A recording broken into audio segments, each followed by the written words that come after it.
So this is my '07 Mustang, 4.0 V6, and I have to believe I'm gonna have to replace the subframe on it, because if you check it out, you'll see I've got it jacked up right now, so it might be a little bit more difficult to see. But basically, I hit a curb going a little bit too fast on the passenger side. This is where the impact was, and basically this wheel got pushed back, and it took out my front bumper and pushed my wheel back, messed up the fender, so I had to get a new fender. Went ahead and got a new hood, got a new bumper, and basically didn't think that anything was too bad with it, although my alignment was actually horrible, considering the steering wheel is about 45 degrees out of place. And I drove maybe about 1,000 miles, maybe a little under 1,000 miles, and these tires were pretty much brand new. So you can see the inside wear is absolutely drastically terrible. On this side over here, you can see it's also got inside wear as well. So first thing I did was replace the lower control arm, which is over here, and in hopes that that was just bent, went ahead and got that swapped out, and didn't fix my issue, didn't solve the alignment, didn't solve that the tire was still pushed back. So what I did is went ahead and took it to the shop. The mechanic there said that my subframe is most likely the issue, considering, if you can see right there, that's where it's a bend in that. I got a bend there. So I went ahead and picked up a new subframe for it from LKQ out in Bakersfield. That's where it was. And picked that up for like 90 bucks and brought it back here, hoping to get it swapped out now. So all in all, I'm in the middle of a move right now, so I have very limited tools. So I just picked up a couple basic things. I have a couple of my tools from that I brought down from Vegas. That's where all my stuff's at, and pretty limited on supplies. If I need to go pick anything up, I'm gonna have to run to the shop, take a second car. But doesn't look like it's going to be too difficult. I just haven't seen any videos online of people doing this specific model, and I figured it might help somebody else out when they go to try to do it. We definitely could use some better jack stands. I wouldn't recommend anybody trying this with these jacks, but limited on supplies, and I don't feel like buying a whole new set just because I need to do one job. So altogether, what you're gonna have to remove, it looks like, I'm definitely gonna have to remove rack and pinion, steering rack. Gonna have to remove lower control arms. Gonna have to remove tie rods.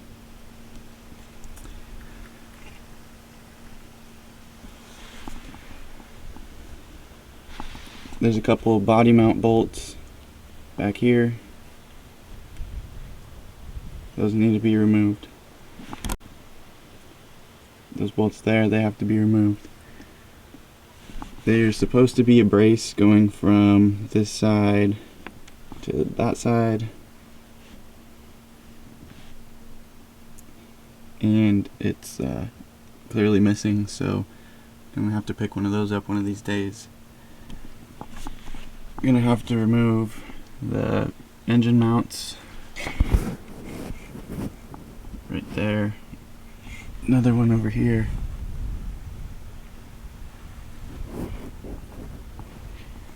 and as far as I know, that's gonna be just the start. There could be a lot more that needs to get removed in the process, but that's where I'm going to start. You can see that over here, this side is flat. This is the driver's side. Basically this whole bar here, that's pretty flat on that side. And then you come to your passenger side, and you can pretty clearly see that it's definitely not exactly straight and it's not exactly flat. So regardless of if that's the issue or not, at least I'll know that that's out of the equation. I'll know that the lower control arm's out of the equation, and at that point all that's really left that it could be is steering rack could be bent, the steering knuckle could be bent, or the strut could be bent. But as far as examining wise, those don't look like they're bent as clearly as this looks like it's bent. So this is where I'm going to start, and after that, if it's still out of alignment, then maybe I'll replace those other things. But gotta start somewhere, so that's where we're gonna start.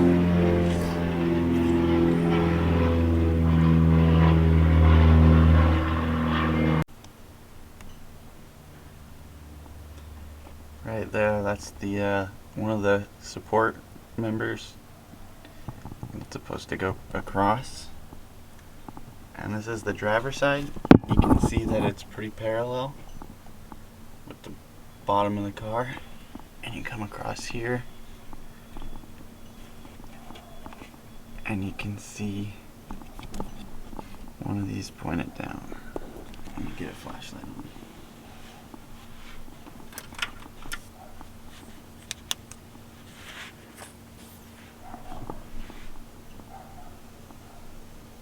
That right there. So if you're trying to figure out if your subframe is bent, right here to right here, those should definitely be straight, and it'd probably help if you actually had that bar, because the fact that I don't could be a very good reason as to why it got bent.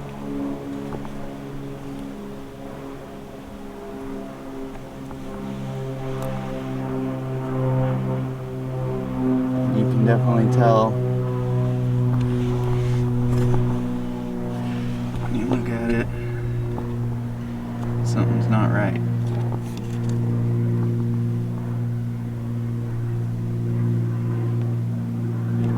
So it looks like you got two body mount bolts over here. You got two body mounts over there. You've got the lower control arms. There's one bolt up here, two bolts over there. Same goes for that side.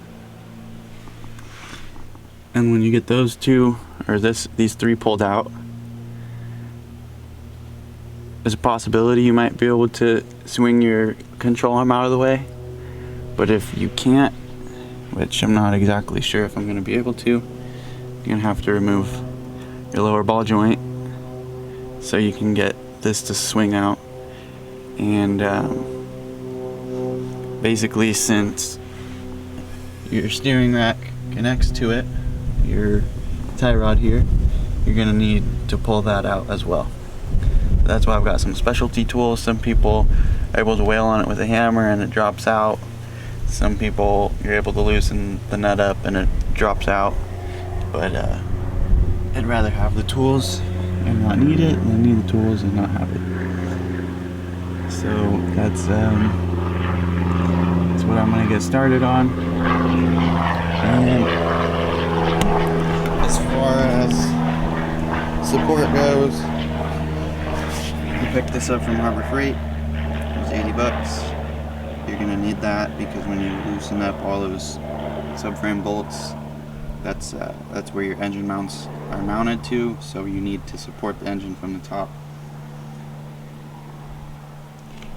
You're going to need miscellaneous sockets, 1/2 inches. This is the Maddox from Harbor Freight tie rod and pitman arm set. And I've got a breaker bar because those steering rack bolts are very tight on this car.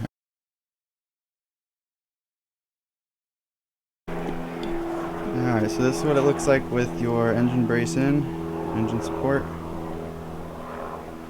What I did is, you've got we've got 3 sections on here. Your middle section would probably be for, you know, a 4-cylinder or a narrower engine. Since this one's a V6, we gotta space them out a little bit wider in order to get good access to a spot on here.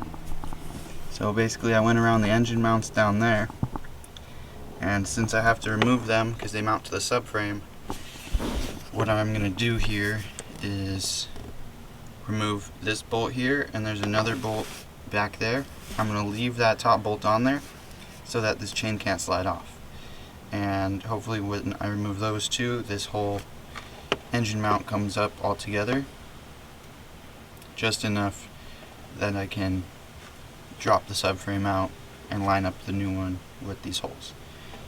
The other way to do it would be if you get these anchored somewhere else on the car, then you can probably just undo that middle one there, drop it out, and then undo these two motor mounts that mount to the subframe. You could probably do that once it's out of the car, and then mount that to your subframe, and then line it back up with that center hole. But this hopefully is a way to do it with a little bit less work once the subframe is out. Same situation on this side. Got it wrapped around that engine mount there. You can see that bolt in the back there. Those are the two that I'm going to remove.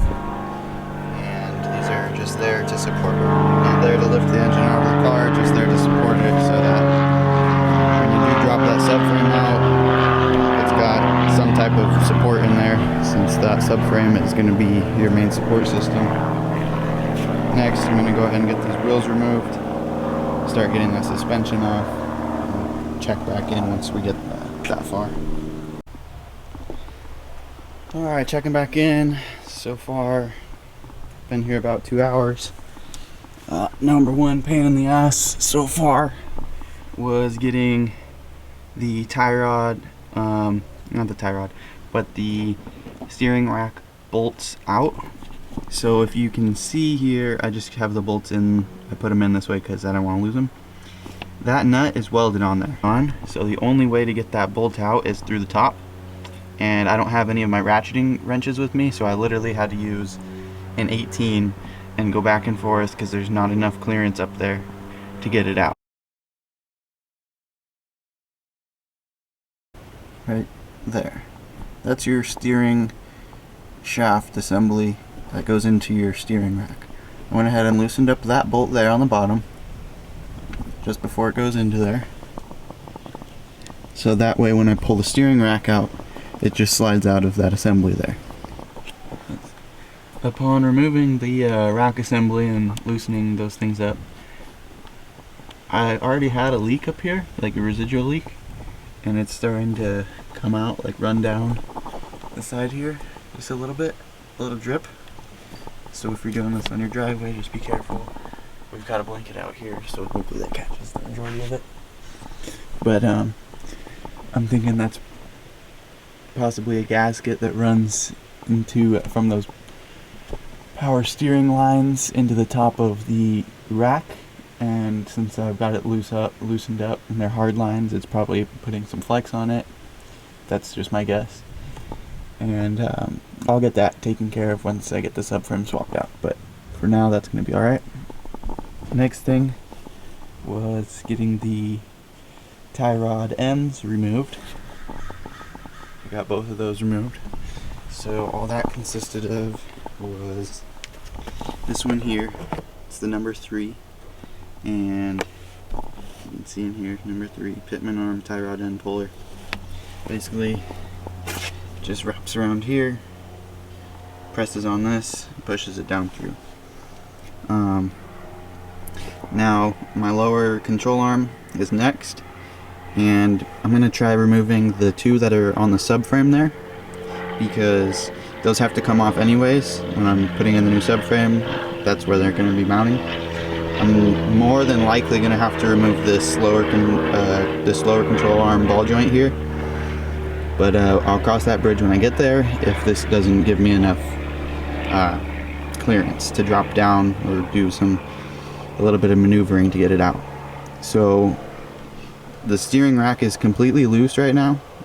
I just need something to set it on, so I'm going to use my tire, because once again we're working with caveman stuff. We don't have very much tools here to help out.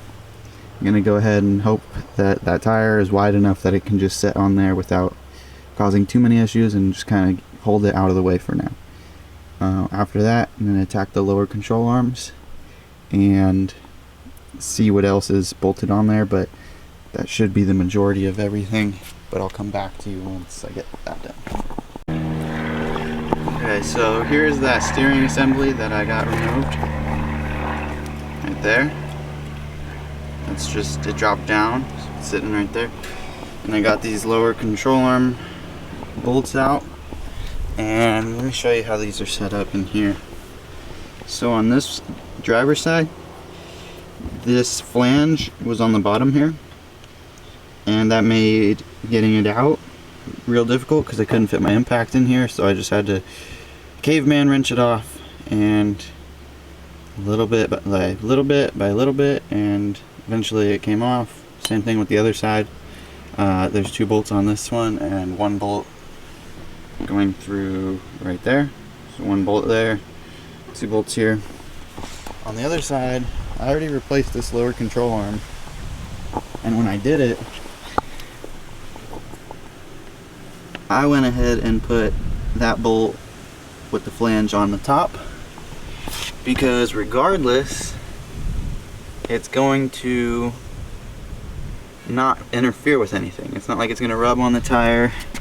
It's not rubbing on that bushing over there. Trust me when I say it's not rubbing on that bushing there. It looks like it's close, but it's not rubbing, promise you. And that way, all you got to do is put a deep on here and impact it off on both sides. Save yourself 20 minutes. And I couldn't tell you what is from the factory or what it is supposed to look like. All I can tell you is how I did it on this side versus how it was on the other side. And I replaced this one already. The other one, I'm not sure if it's been replaced. It's definitely old and needs to be replaced if it hasn't been, and I could tell you right now that bushing, from all the little weather cracks in it, I'll probably end up replacing that sometime in the near future if this all checks out and is actually the source of why it's bent. But once again, replacing this subframe is just a start of what I know is bent, what I know has bend in it, and this might not even solve the issue, but it's definitely a start, because that bend right there is definitely causing my subframe to do a little bit of that type of action. And regardless of if that affects the whole alignment or not, I want to get that taken care of, considering that the part was only 90 bucks and the labor would have been at least $1,000 at a shop. But if I have, you know, a couple of tools and I'm able to do it myself, I'll save myself the money. And if that's not the issue, then at least we know that it's not the subframe. So I'm gonna go ahead and keep working, and I'll come back. And I went ahead and got this. I went ahead and pulled the rack down, and it's setting on the tire. You can see the fluid, you know, leaking out right through the top up here on that little, where those joints connect. That's fine. I'll check the steering fluid, top it off when I'm done. But getting close. Alright. So, we've got lower control arms out. We've got the jack up under there. we still have to get those 2 bolts out for the subframe. We gotta get these 2 bolts out for the body mounts, and I still have to remove those 2 bolts down there on the sides, 1 and 2 in the back, and on the same side over there gotta do the same. And hopefully our trusty little engine brace or engine support holds, and hopefully that jack is going to hold as well, along with these beautiful freaking jack stands that we've got here. You know, just top quality ASE certified jacks. Just love laying under those things, man. Definitely don't recommend it, but we've got a tire on that side at least, and this jack is fairly new. That other Widowmaker jack is, I don't know, that's my brother's, and that's why the tire's on that side. I would put this tire on this side, but unfortunately we need this to hold up our rack, so that jack is going to be there, and hopefully that's enough. We go ahead and start loosening up those engine mounts, and hopefully the engine doesn't fall out onto the floor. Come back to you once we're all done.